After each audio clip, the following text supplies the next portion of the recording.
Allons-y maintenant avec l'outil numéro 5 qui porte sur l'équation d'une fonction exponentielle, donc retrouver les paramètres A et B d'une fonction exponentielle.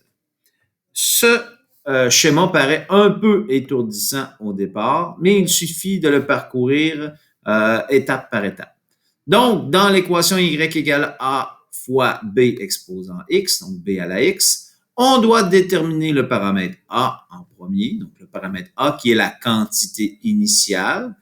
Généralement, on va le retrouver dans le texte, donc le montant de départ, la population de départ, lorsqu'on parle de placement d'argent ou de population ou de bactéries, donc la quantité au départ.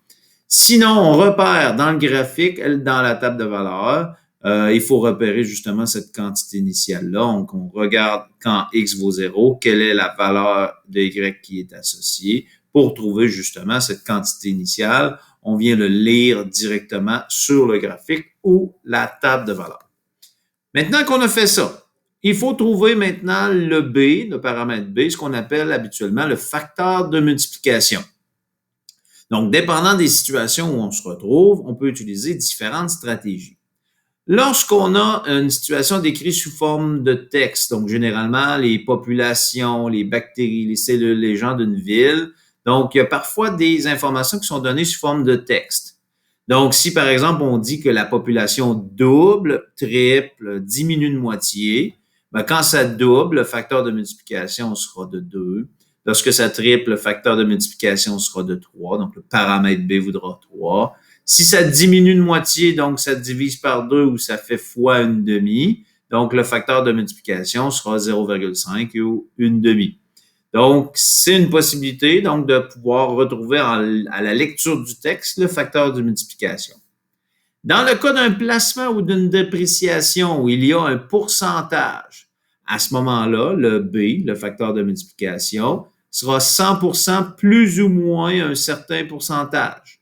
Si dans le cas d'une augmentation, on ajoutera le pourcentage, donc 100% plus 6%, ce qui fait 106%, 106 sur 100, donc si on divise 1,06 comme paramètre B.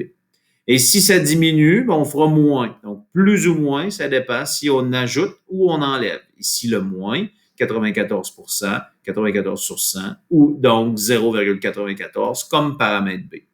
Donc, si on n'est pas dans un cas d'une population qui double, qui triple, si on n'est pas dans une situation de placement, de dépréciation ou de placement ou d'augmentation de pourcentage, à ce moment-là, on utilisera la dernière stratégie. Donc, à partir d'un couple XY dans le graphique ou la table de valeurs, on va remplacer le A par la quantité initiale qu'on avait déjà trouvée.